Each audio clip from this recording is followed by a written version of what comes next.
Imagine being a child who quickly learns that joy can provoke anger, that needs can create rejection, that vulnerability can invite danger.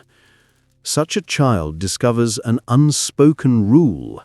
To stay safe, you must control yourself, contain yourself, sometimes even erase yourself. And this adaptation, while brilliant in the moment, sets a lifelong pattern. You become the mature one, the caretaker, the responsible one who never makes trouble.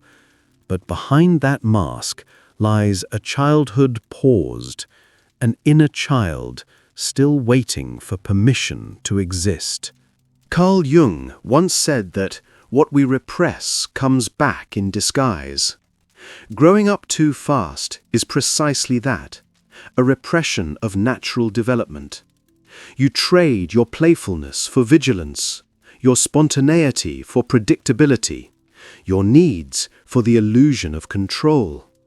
And while the world praises you for being wise beyond your years, for being strong, dependable, resilient, the truth is much darker. Every compliment reinforces the prison. Every "you're so mature" becomes another bar locking you inside a role you never chose. Now, think about this. When you, as a child, learn to silence yourself, who truly benefits? Who becomes more comfortable when you stay small, quiet, compliant?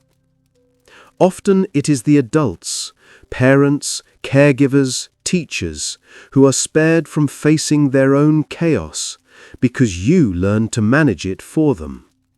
You became the emotional anchor in a storm you didn't create. But here's the painful irony. What looked like strength was actually an act of survival. And survival, when prolonged, robs you of the space to simply live. As adults, those who grew up too fast carry this same invisible script. They respond instantly. They anticipate needs before they are spoken. They apologize for taking up space. They give away their energy without questioning. And what remains at the end of the day? A deep exhaustion, a hollow ache, a quiet resentment. You feel empty because you've been programmed to give before you even knew what receiving meant. This video is not about blaming the past or demonizing those who failed you. It is about seeing clearly. It is about recognizing that what you call maturity may in fact be trauma in disguise. It is about reclaiming the years you lost by understanding the psychology behind your silence, your self-control, your premature independence. Jung called this process individuation, the journey of becoming whole, authentic, and real. And it begins when you look at that serious child within and admit you should not have had to carry so much so soon.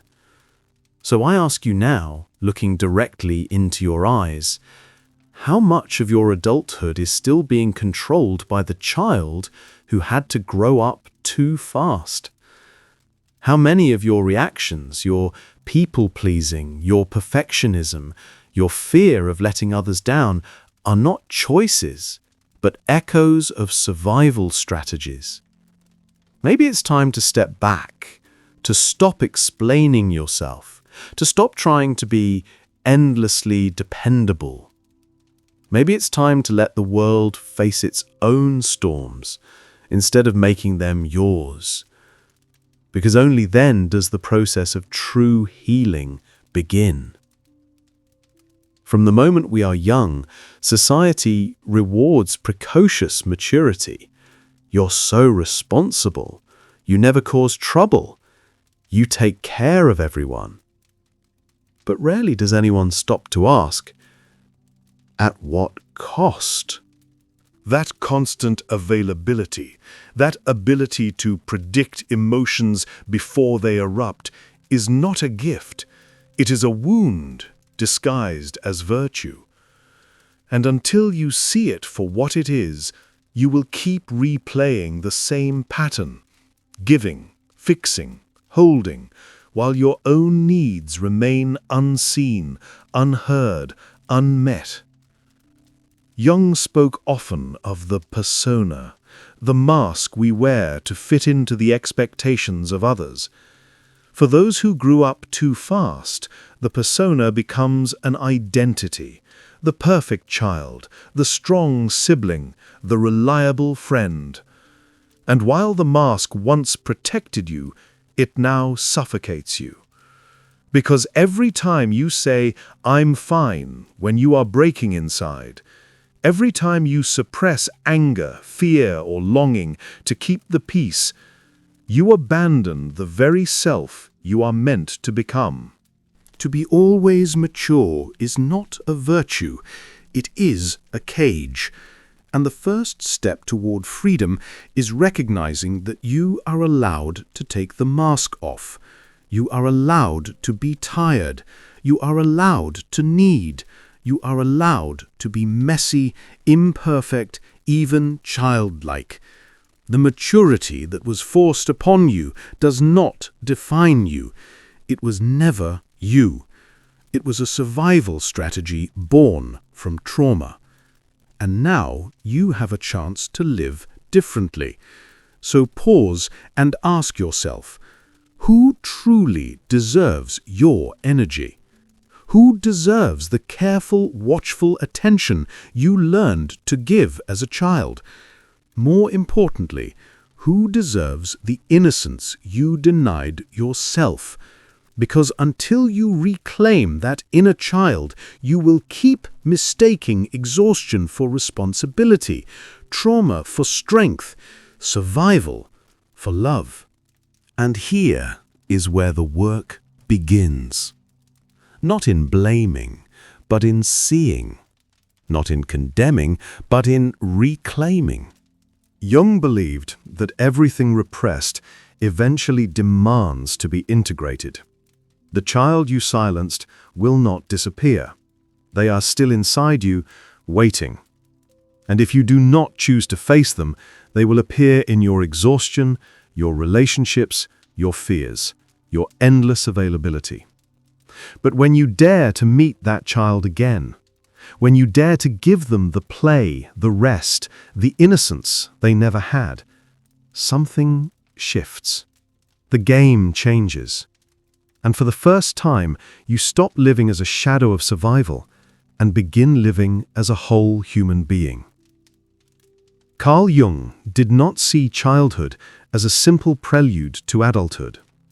He believed that the psyche develops in layers, and when those layers are interrupted, when a child is forced to mature before their time, the consequences echo for decades.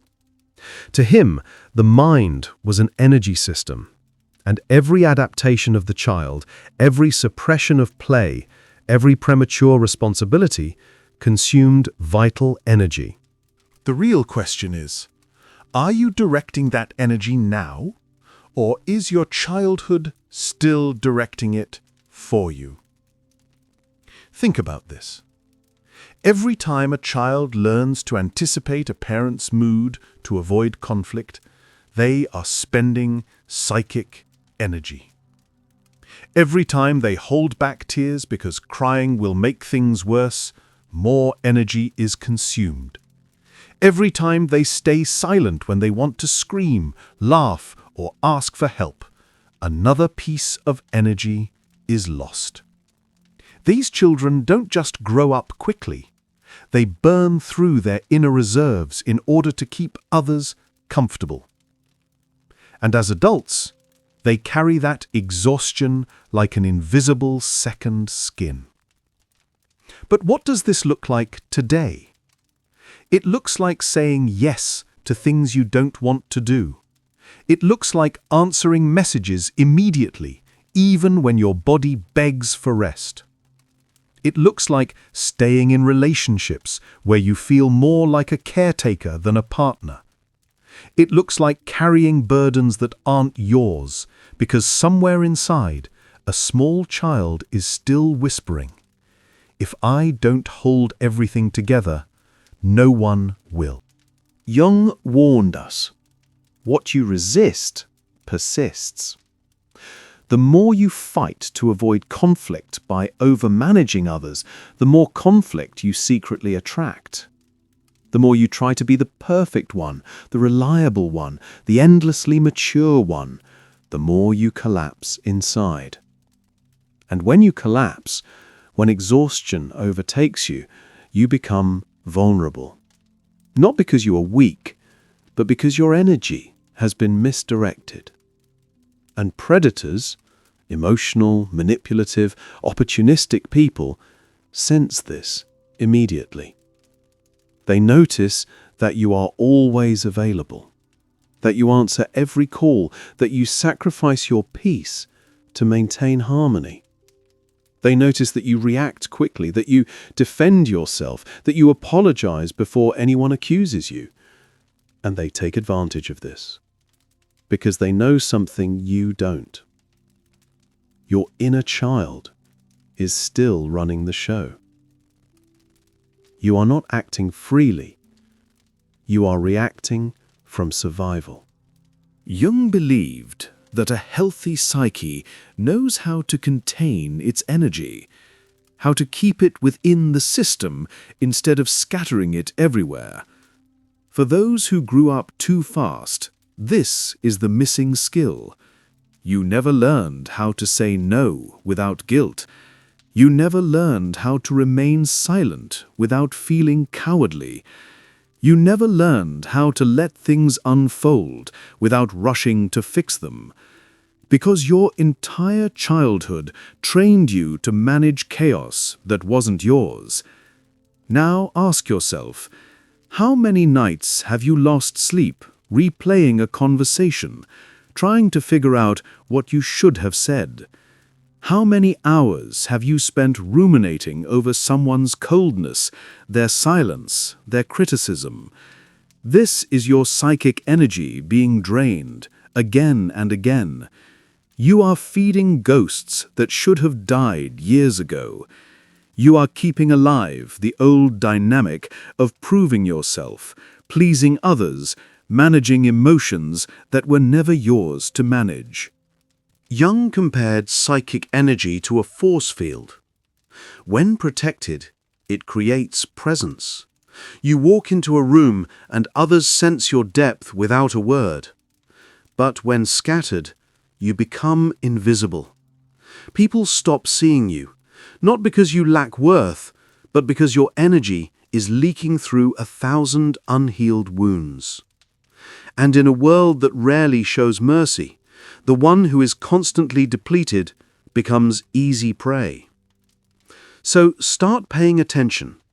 What makes you react instantly? What words trigger you? What situations leave you drained? These are not coincidences. They are the exact points where your childhood is still dictating your adult life. They are the wounds that turn you into a reactor instead of a creator. And the work is not to become cold or detached, but to reclaim sovereignty, to learn how to observe before responding, to choose your actions instead of repeating your programming. And here lies one of Jung's most radical insights. When you conserve your psychic energy, when you stop scattering it through automatic reactions, you also break the projections that others place on you. Suddenly, you are no longer the caretaker, the rescuer, the endlessly mature one. You stop fitting the role others had written for you. And this is deeply unsettling for them. Because here's a truth most never admit. When you were forced to grow up too fast, you became useful to others. You learned to soothe, to manage, to absorb. and people got used to consuming your energy without cost. But the moment you stop, the moment you set a boundary, the moment you choose silence over explanation, the mask they placed on you begins to crumble. And when it crumbles, they are forced to face themselves. They are forced to see their own dependence, their own emptiness, their own immaturity. Your unavailability threatens them because it exposes their truth. The silence you choose reveals the noise they carry inside. And so they push back. They criticize. They accuse you of being selfish, distant, cold. Not because you are wrong, but because you are no longer useful. Jung once wrote, "We do not become enlightened by imagining figures of light, but by making the darkness conscious." When you stop feeding the cycle, the shadows come out. And not everyone is prepared to face their own shadow. But you, who grew up too fast, have already lived in the shadows long enough. You know what it means to endure discomfort, to hold pain, to survive chaos. The question now is, can you endure the discomfort of protecting yourself?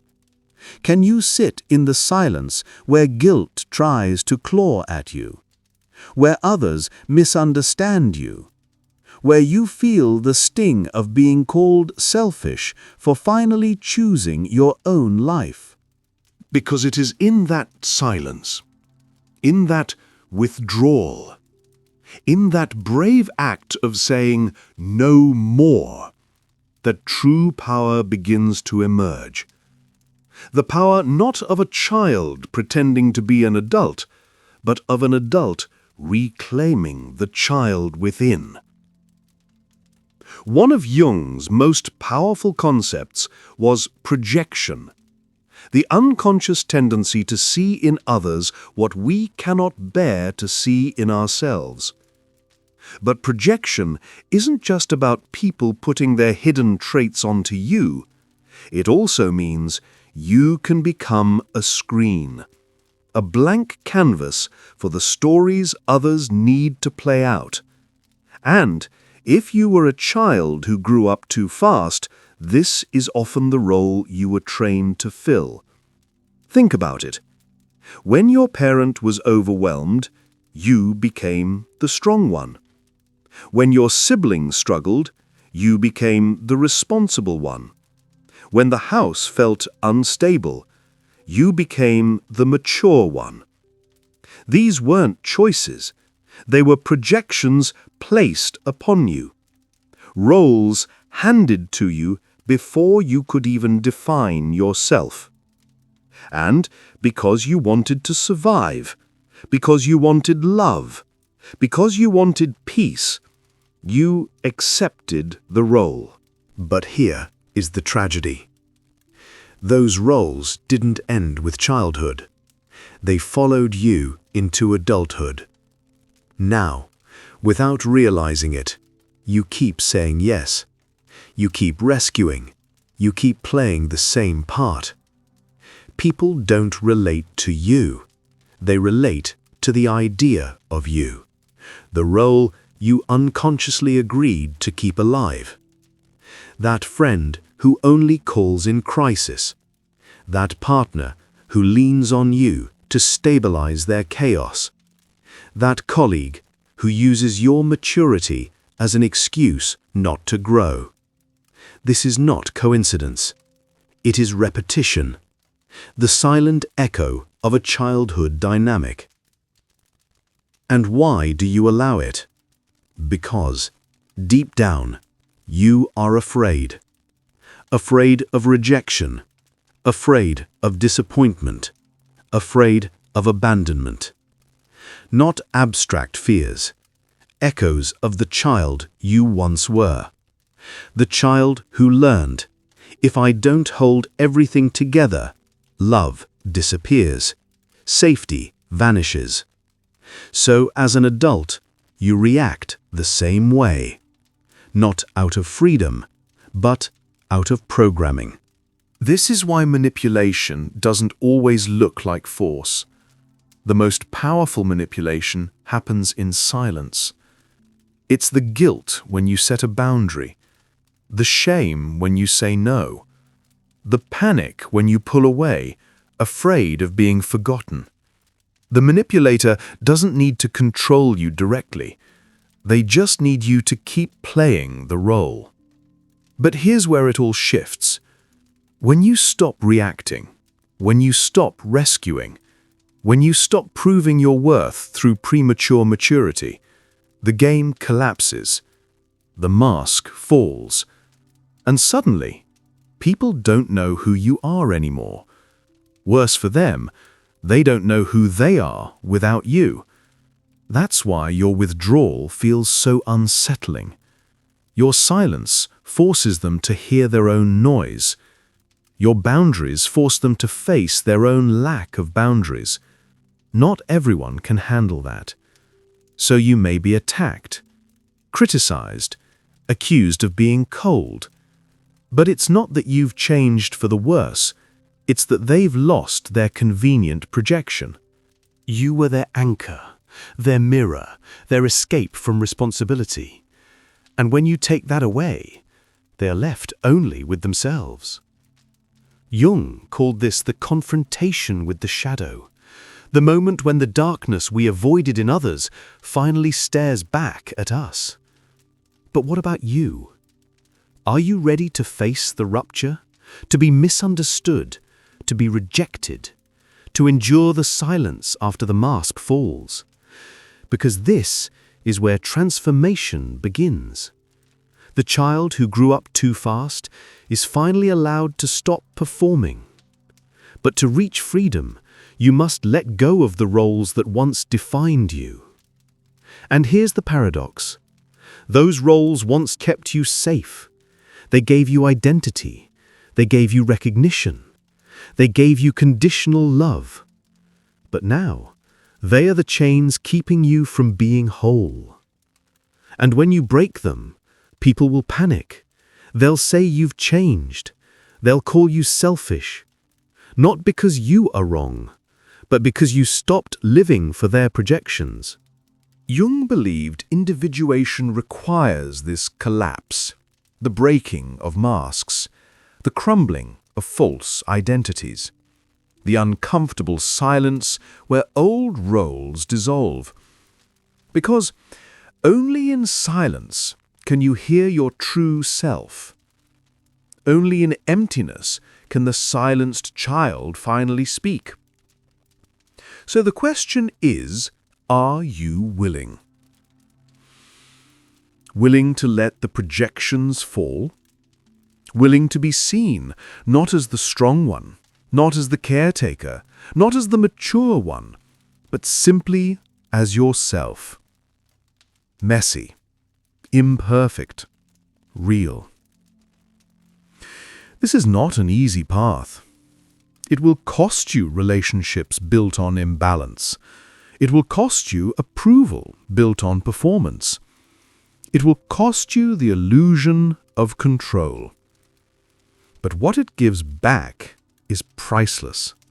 Your life, lived from the inside out, no longer defined by the survival strategies of a child. Growing up too fast gave you skills, but it also stole something essential. You became competent, reliable, strong before your time. But strength without choice is not freedom. It is survival. Jung believed that true adulthood is not the mask of maturity forced on us as children. It is the conscious integration of the child, the shadow, and the self. This is the final task, to reclaim your psychic energy, to withdraw it from roles that never belong to you, to redirect it toward the life you are meant to live. But how does this look in practice? It begins with noticing. Notice when you feel the urge to explain yourself. Notice when you jump to help before being asked. Notice when guilt rises the moment you say no. These are not random habits. They are survival responses, echoes of a childhood where love was conditional and safety depended on your usefulness. And then, pause. Instead of reacting, choose. Every time you resist the compulsion to fix, to soothe, to overperform, you gather back a little of your energy. Every time you stay silent, instead of defending yourself, you strengthen the container of your psyche. Every time you protect your time, your rest, your inner world, you are breaking the old contract. This is not about becoming cold or indifferent. It is about becoming whole. The child who was silenced must finally be heard. The adult who was never allowed to rest must finally lay down their burden.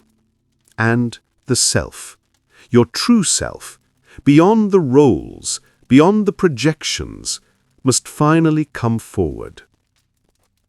And here is the paradox. The moment you stop trying to be the endlessly mature one, the strong one, the caretaker, you actually become more authentically strong. Because now, your strength is not a mask, not a role, not a survival mechanism. It is rooted in choice, in sovereignty, in freedom. Some people will not understand this transformation. They will say you have changed. They will accuse you of selfishness. They will mourn the version of you that always said yes, that always carried the weight, that always absorbed their shadows. But this is not your loss, it is theirs. Because what they grieve is not you, it is the role you played for them. Jung called individuation the process of becoming who you are, not who others need you to be, not who trauma forced you to be, but who you were always meant to be. And for those who grew up too fast, individuation means finally slowing down, finally resting, finally choosing. So ask yourself, what would life look like if you no longer lived in reaction? What would life feel like if your energy belonged to you again? What would it mean to wake up and not feel the weight of roles pressing on your chest, but the lightness of being simply human, imperfect, alive, whole? This is not just healing. This is rebellion. Against the roles, against the projections, against the lie that your worth depends on how much you carry for others. It is the rebellion of reclaiming your time, your energy, your silence, your life. And in that rebellion, something extraordinary happens. The child who grew up too fast finally gets to grow at their own pace. The adult who lived in masks finally steps into authenticity. And the self, no longer fragmented, no longer exhausted, emerges whole. This is the psychology of growing up too fast. This is the shadow of premature maturity. And this is the invitation Jung leaves us with, not to erase the past, but to transform it. To take the survival strategies of yesterday and through awareness, through silence, through choice, turn them into the foundation of true adulthood. Adulthood not forced upon you, but chosen by you. If this message resonated with you, please share in the comments what role you were forced to play in your childhood. The responsible one? The peacemaker? The caretaker? Reading your stories helps all of us feel less alone. And if you know someone who needs to hear this, please share this video with them. See you in the next video.